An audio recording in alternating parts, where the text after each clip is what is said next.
Welcome into Daily Faceoff Live, your go-to source for everything hockey. Live every weekday at noon Eastern.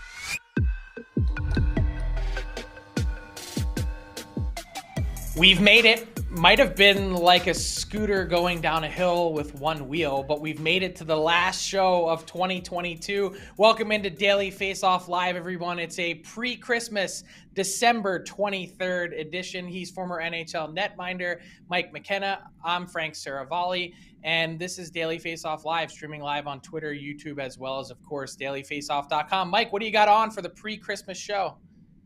Well, I went with one of my go-tos. There's little presents on this turtleneck here. I actually found this at a Goodwill years ago, so it's my favorite. And this is my classy sweater vest. You know, I've got one that's a little more fun, but I wanted to look good on today's show. So, can you tell us what exactly is on the front of yours, Frank? I'm looking close, but we need to see it all. Yeah, it says, "Can't drink all day if you don't start in the morning." So there you go. Oh, and that starts in about 30 minutes once we're done, I guess.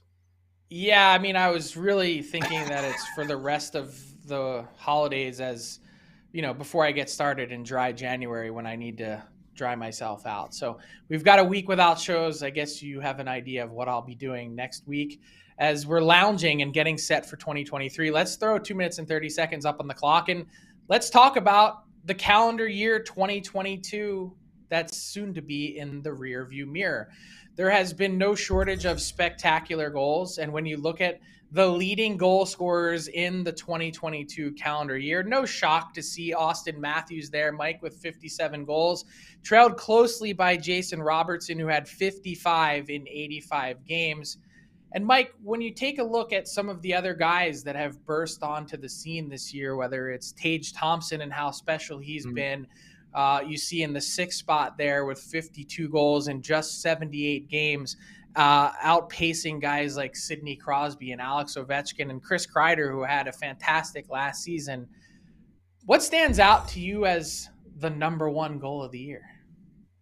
Well, it's kind of a subjective basis, obviously, here, Frank. And I factored in a couple of things when I was picking it. First, it was the highlight reel factor. Second, it was the timing factor. Three, it's who it was by. And I came up with Cale Makar scoring in game one of the Stanley Cup playoffs last year, first round against the Nashville Predators. And it was really everything that I've seen from Makar that made me think this guy here is going to win the Conn Smythe in that moment. From the blue line, changes direction, takes off, stick handle, forehand, backhand, off the goalie, underneath the bar. Like, it's everything to me that encompassed what Makar's done in the NHL and why I think he's the top defenseman. Made it 4-0, 13 minutes into the first period, and it just was a sign of things to come for the Colorado Avalanche. It set the table for him to win the Conn Smythe, for the team to win the Stanley Cup. And I think in that moment, Frank, that one really stood out to me. How about you? Yeah, I must have watched 100 goals from this calendar year this morning, just trying to prep for this. And it's funny that there was a number of Makar goals you could have picked. There's that one Spinorama one where he spun away from a defenseman and went in to score. That was ridiculous. I'm actually going to keep it in the Colorado Avalanche family, and I'm going to go with Nathan MacKinnon, also in the playoffs on their march to the Stanley Cup final. This was against the St. Louis Blues, and it was also not just how pretty this was force of nature on display for Nathan MacKinnon. It was also the moment. The Avs needed that goal. It put them up one late in the third period. They had blown a 3-0 lead at that point. It was for a hat trick. I remember exactly where I was. I was in Calgary watching this game at a bar with a bunch of hockey writers. I had a bet on MacKinnon points for the series. This won me a boatload of cash. That was a big reason why I picked it. And the odd thing about this, Mike, you'll remember the game, the Avs actually lost that game in overtime, one of their few blemishes in their playoff run, and kind of fitting that we both picked Avs guys as the Avs ended up hoisting the Stanley Cup back in June. Only seems appropriate, doesn't it? That was quite a goal. I remember the same thing. I'm watching and just going, whoa. Kind of funny. Both of them were short side high, Frank. Makar and MacKinnon's goals. Yeah, really impressive stuff. As we continue with our year in review, what about a surprise story? And it wasn't necessarily just something that stood out from a team or player. What about also a potential surprise story? Which caught you most off guard from the calendar year 2022? Well, I kept trying to think of something that wasn't very player oriented, Frank, and I just kept coming back to Tage Thompson. Like his meteoric rise to being a superstar in the NHL is something I never expected. I had a piece out previously at Daily Faceoff explaining why I really didn't think Thompson would amount to anything more than maybe like a third line winger in the league, and now he's one of the best players across the board in the NHL. In 2022 alone, sixth in the NHL, 52 goals in 78 games. But you really look at this season now, 26 goals in 32. He looks like Super Mario out there dangling through everybody, clapping the big one-timer off the wing. And Frank, it just gives a lot of hope to Buffalo in general. Like, think about that team. You've got Dylan Cosmans, Rasmus Dahlin, Owen Power, Jack Quinn, as some of that young talent. Devin Levi is going to be coming out of Northeastern University to play goal for them soon. So I think Thompson's been the driving force behind all that and been my biggest surprise. Yeah, the future is bright in Buffalo. I think that's the first time we can say that with confidence now, at least in the last decade or so.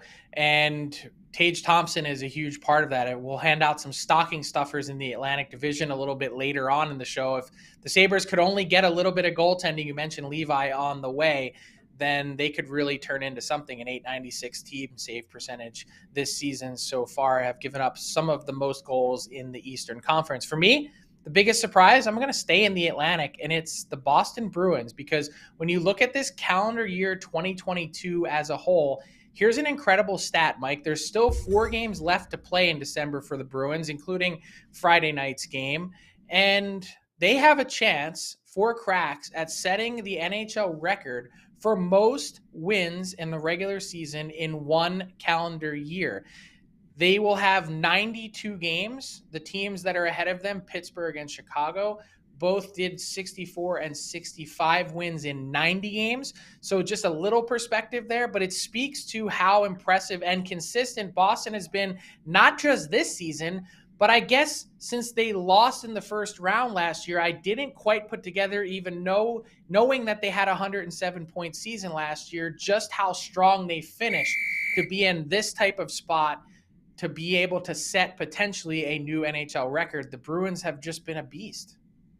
Yeah, man. Big credit to Jim Montgomery, the work that he's done there. Linus Ullmark's taken his game to stratospheric levels that we hadn't seen before. And you look at that team in Boston, man, they're 4 lines deep. They got plenty of confidence on the back end. There's no wonder that they're trouncing teams right now. The funny thing about a record like that is that Bruce Cassidy would have accounted for 40 some of those wins when you straddle the 2 seasons, which is always makes it fun to look at things in a calendar year whole perspective. A reminder of also how much things can change. What's your favorite viral moment from 2022, Mike? Because there was no shortage of them, and some funny goalie mishaps too. Yeah, well, I'm not going to deal with the goalie stuff on this one because I'm trying to leave the Union off to the side and keep them happy. I just kept circling back to Isaac Howard, the Tampa Bay draft pick at the 2022 NHL entry draft, 31st pick overall to the Tampa Bay Lightning. And this is just the best, man. He shows up to the draft wearing a turtleneck with a chain and a white suit.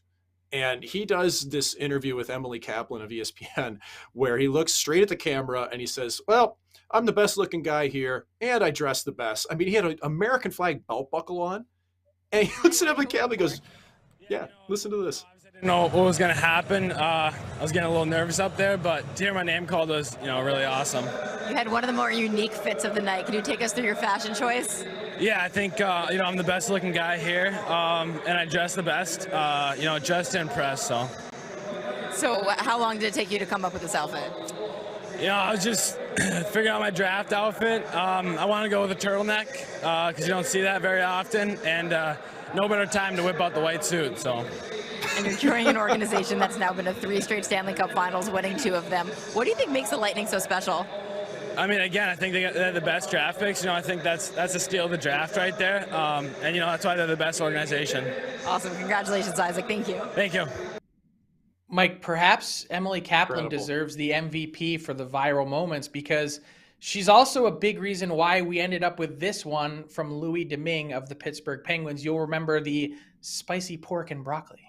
She had quite the meal in between the first and the second overtime. I didn't expect going in, but maybe it sustained my energy. So it was cool though. It was cool to be part of that. You say quite the meal. What was it? Some spicy pork and broccoli. not the best. Thanks, Louis. I love his smile at the end. He's like, not the best. And look, could you imagine wolfing down some spicy pork and broccoli after the first OT, and then you get dragged into a Stanley Cup playoff game at Madison Square Garden late in the second OT, and not only that, but you help your team get the win in the third OT. That game, it was like 6 different games happened in that game. Obviously, the Pens were without Tristan Jarry for the series. Then they were leaning on Casey DeSmith, then going to Louis Domingue. Third string gets the win in the third OT at MSG. What a banana sequence, and all fueled by spicy pork and broccoli. Like it was like an incredible viral moment. Dude, it wasn't just that he had a slice of a grease wheel or something. It had to be spicy pork. And then for him to literally turn around and say that it wasn't the best with that smile. That's what I love about both these two clips. Howard and Domingue, they both acknowledged the camera. And that's what made them both sing for me. It just put them both over the top. Shout out to the Queen, Emily Kaplan from ESPN, for the questions. Got to dig for that little extra bit of info. You never know what you're going to get as a reporter. So an important reminder for all watching. And Mike, being December 23rd, we're certainly in the holiday spirit, but it's my favorite holiday today, and that's Festivus, the holiday for the rest of us. Obviously, you've got the aluminum pole, you've got the feats of strength, and the airing of grievances. I got a lot of problems with you people, and now you're going to hear about it. And if you've got to think of a grievance to air, it could be petty, it could be nice, it could be funny. What's yours? This one just sticks in my craw, man. I think that the NHL misses the boat when it comes to the NHL network not having any distribution, really. I mean, if you don't have like the top tier cable package in your city, you don't have much hope of getting an NHL network.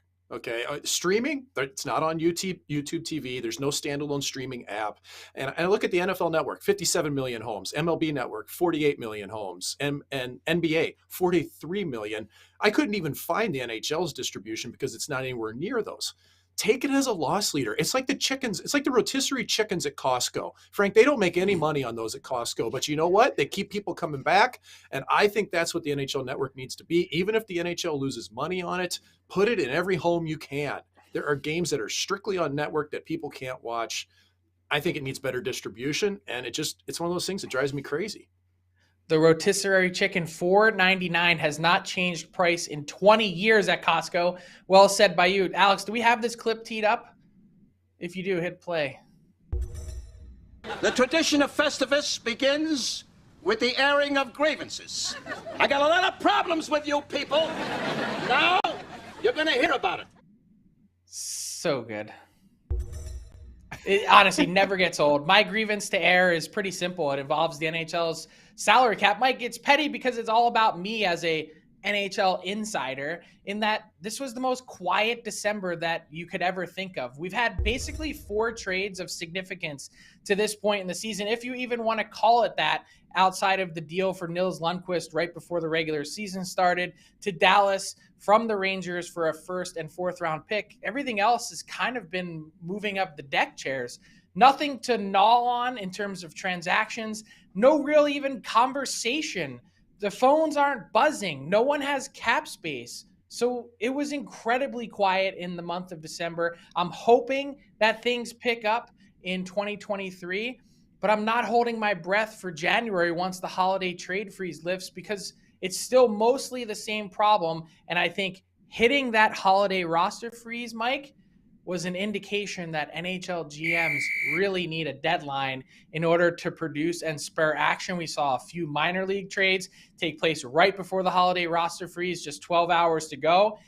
And we probably will need that March 3rd deadline looming for NHL GMs to kick it into gear once again. I'm hoping that we can get something to chew on in January, February leading up to it, because like I said, it's all about me. Yeah, you may want it, but the players don't, Frank. Enough trades. Players don't like that. Unless you're going to a contender. Then things start to get exciting. It's an entertainment factor. Like, what makes the NBA the tick? Factor.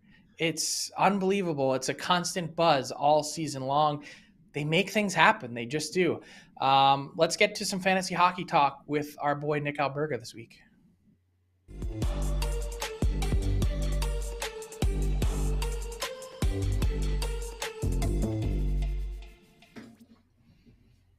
That's right. Pleased to welcome back in Nick Alberga from Leafs Morning Take for some fantasy hockey talk delivered by DoorDash. Our guy Nick is playing the role of Santa and putting together a fantasy hockey naughty and nice list. So Nick, let's start with the positives. Which players made their fantasy owners the happiest through the first months of the season? Well, guys, happy Festivus. Thanks so much for having me on. There's a plethora of players, and I think we should start with somebody you brought up about 5 minutes ago. His name is Tage Thompson, guys. He's having an incredible year. You look at his average draft position, 141. He's currently ranked in the top 5 in fantasy hockey. He's on pace for 67 goals and 128 points, so certainly he's on my nice list. So is Ryan Nugent-Hopkins. When he was selected way back when, first overall, there was extreme expectations, and now, weirdly enough, he's starting to live up to it a bit offensively. And obviously it's a big story with McDavid and Draisaitl in Edmonton, but you look at Nugent-Hopkins this season, his average draft position around 148. He's playing like a top 20 fantasy player right now. The body of work, 18 goals in 34 games, 41 points. He's on pace for a career high 43 goals and 69 points, or a career high 99 points, which is pretty incredible. His career high before this was 69, and I want to add that in, by the way. But yeah, like it's really, really intriguing on many fronts. And then you add Erik Karlsson into the mix too, and sort of the reclamation and the rejuvenation in his career this year. But all in all, it seems to be the same conversation every year in fantasy hockey. You have sort of these guys who come out of nowhere here. Well, that's a nice list. And I tell you, on my fantasy team, I had a couple that were naughty for sure for the first while. One was Brian Rust. He's gotten his game together recently, but boy, did he crush me early on my fantasy team. Who else do you have on the naughty list when Santa's putting together all the toys and the keepsakes and everything going out to the kids? Yeah, I'm right there with you on Brian Rust, but as you know, he's really picked things up the last little while, which is great to see here for the Pittsburgh Penguins. Leading my list is, and we talked about trades, or you guys talked about trades, Jonathan Huberdeau, by far one of the biggest blockbusters we've seen in recent memory in the NHL world, has not lived up to fantasy expectation, has not lived up to reality expectations with the Calgary Flames. Granted, it's a long season, but his average draft position was 12th. He's currently ranked about 185 to 195. It's just not good enough when I think you look at the body of work and the expectation for a pick that high. So be better, Jonathan Huberdeau. Along those lines, Victor Hedman's another guy who's really, really disappointed me so far this year. In fact, he lost his PP1 QB duties to Mikhail Sergachev earlier in the season. He seems to have figured things out a bit more offensively, and that's what Tampa does in general. They get stronger as the season goes on. So I'm going to give Hedman the benefit of the doubt, but certainly he's coming off an unbelievable 85-point season, so we want to see that pace moving forward. And the last would be Moritz Seider. Obviously, this is a sophomore slump. I think you look at the body of work, it would suggest all of that. He's goalless in 11 straight games. He was passed over by Filip Hronek in terms of PP1 duties a couple weeks back. He's back on PP1 now. So definitely I would look at Moritz Seider in terms of a buy low candidate, but he's been a real disappointment considering he was drafted around 45th overall here. Yeah, Nick, I was going to ask you, are there any of these guys on the naughty list that present some interesting buy low opportunities? I'm just looking at Huberdeau, and maybe the numbers don't wow you. Yeah, 5 points in his last 3 games is nice. Yeah. But when I watch Huberdeau, like, it feels like he's really close to getting back, at least in terms of making plays, even if they're not necessarily all converting to points. Would you buy low on Huberdeau if he's somehow not picked up or is not viewed as a trade guy in your league that is viewed by his team as a nice guy to have on their roster? 1,000%, Frank, because I think you look at the player, you look at the resume, you look at the track record. I always like to humanize the situation when a guy goes from a market like Florida, where he's been his entire career, to Calgary, a pressure cooker in Canada. I was realistic with the fact that it's going to take some time. And then I think you look at the fact of the expectation of the player. He's a top fantasy player, has been for many, many years now. I think the buy low ability in a player like Huberdeau is something and somebody I would go after right now in Target, because I think you can get good value. I think there's a lot of non-believers out there in what Huberdeau can put together in Calgary. And I think slowly but surely, as you mentioned, he's starting to play better and better and better. So that's probably atop my list right now in terms of buy low candidates. So if there are Huberdeau non-believers, we are certainly believers in Festivus. Before we let you go, do you have any grievances that you would like to air? Ooh, that's a good question. Stop postponing games. How about that? Because we went like 20 years without game postponements, and then all of a sudden COVID hits, we get a billion games postponed and canceled, and it just continued every season. I think it's like 4 seasons in a row. So off the top of my head, that's what I would say. Well, it actually screws you up from a fantasy perspective, because if you've slotted out your week appropriately, having 2 games on Friday that get postponed, that throws a wrench into everything. So well said. Nice tie in there from the fantasy perspective, Nick. Love to see that. And thanks for the fantasy talk all season long to this point, which has been delivered by our friends at DoorDash. You see the promo code there at the bottom of your screen. Game Day 25 gets you 25% off your first order of $15 or more on the DoorDash app. All your favorites and more delivered right to your door by DoorDash. Thanks a lot, Nick. Have a great Christmas, and we'll talk to you in 2023. Merry Christmas, guys. Take care.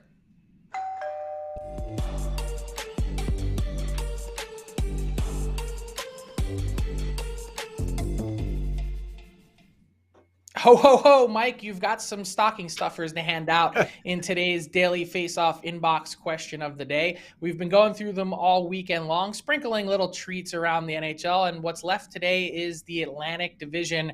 What stocking stuffers are you handing out? I got 2 quick hitters. I got Secret Service protection for Michael Bunting of the Toronto Maple Leafs, because he's driving everybody crazy on the ice of opposition and the on-ice officials. And for the Montreal Canadiens, the gift of unlimited Montreal smoked meat and bagels for their player development staff. That team has 3 rookie defensemen, Carson Gooley, Arbor Jacki, and Jordan Harris, that have played a ton of minutes. It's a big credit to the development staff that got them ready for pro hockey before they ever got their feet wet, even in the American Hockey League. Frank, do you have a couple to hand out? I do, but they're not nearly as witty or cool as yours, so I'm almost embarrassed to share. But I was thinking, for the Maple Leafs, you mentioned Secret Service protection.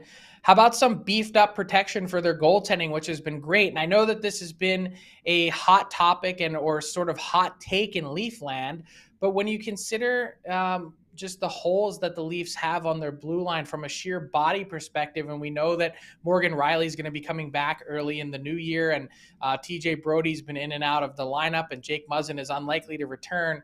Just looking in the playbooks of Kyle Dubas deadlines past, we know they could value someone that brings a skill set like an Ilya Lyubushkin. How about go a little bit better? Get yourself a Vladislav Gavrikov or someone that can chew up some minutes for you and defend well in your own end. That's been no problem for the Leafs to this point.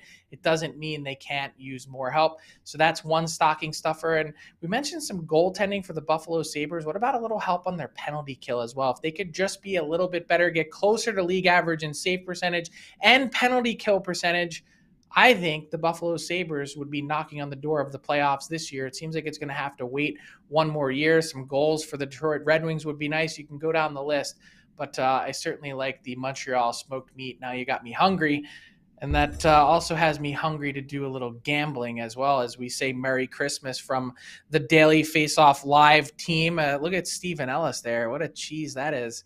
Love to see that. Matt Larkin, of course, they made me, the guy with gray hair, be Santa. I'm also a little bit portly, so that works well.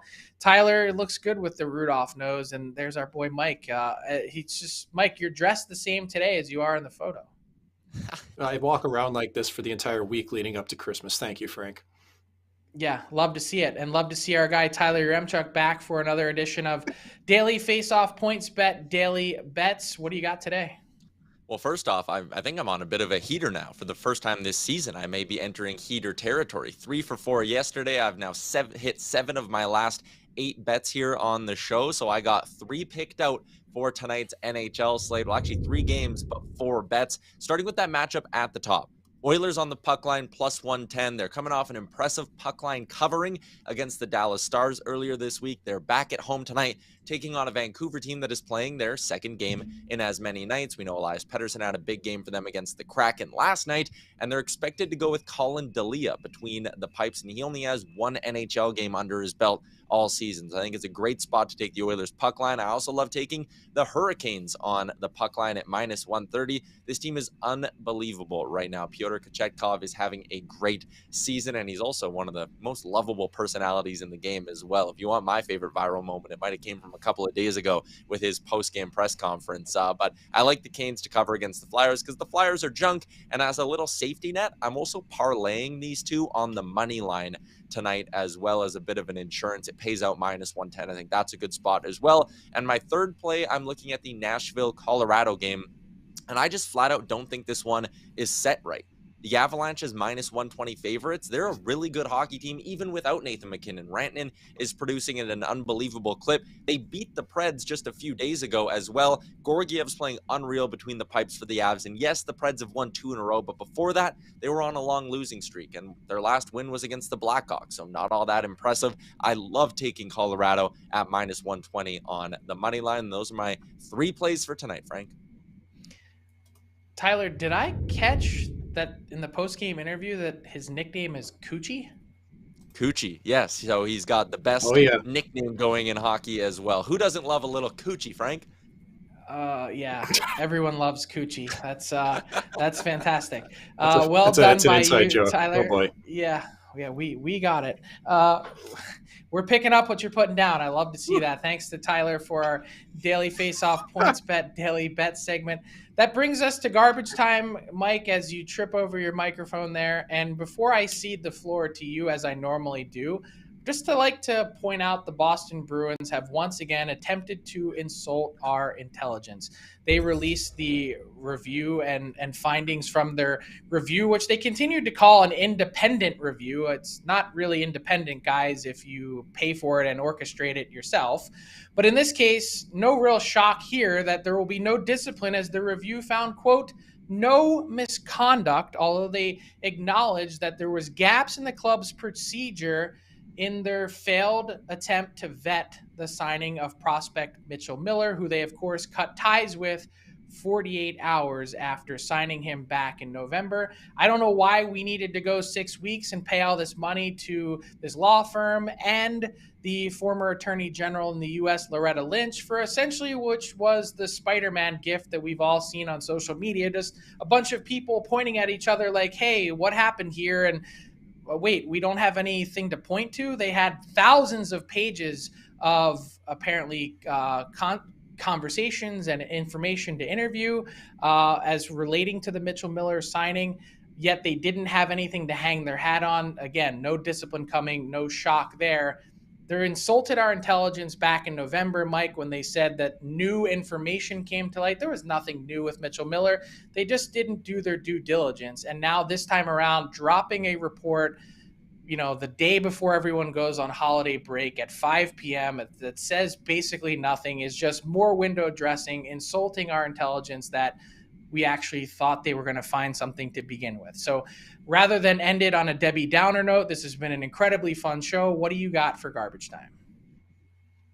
I just like Dan Podish's jacket. Okay, the rinkside reporter with the Pittsburgh Penguins. This is just amazing. Him and Chris Letang. He's wearing a sweater that has Chris Letang's head all over the thing. Thank you for allowing me to wear your likeness on the sweater. And let's be honest, I make you look fan good. Of this.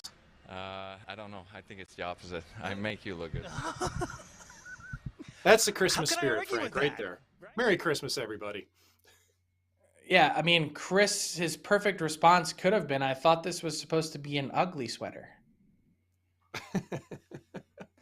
It's too pretty to be ugly. There you go. Well, certainly lots of fun today, and this show not ugly, as well as you guys, our audience, for joining us all season long. Mike, from my family to yours and to everyone watching, wherever you're from, Alaska, Canada, the U.S., everyone's been all over our chat on YouTube. We appreciate you following along, consuming our content, whether it's reading online, listening to a podcast, or hanging with us every day, Monday to Friday at 12 noon Eastern. We've got plenty more in store for you in 2023. So on behalf of Tyler Yaremchuk, our head of production, Alex Allard, and Mike McKenna, happy holidays to all, and we'll catch you on the other side. Thanks for tuning in to Daily Faceoff Live. Make sure you hit the subscribe button to never miss an episode.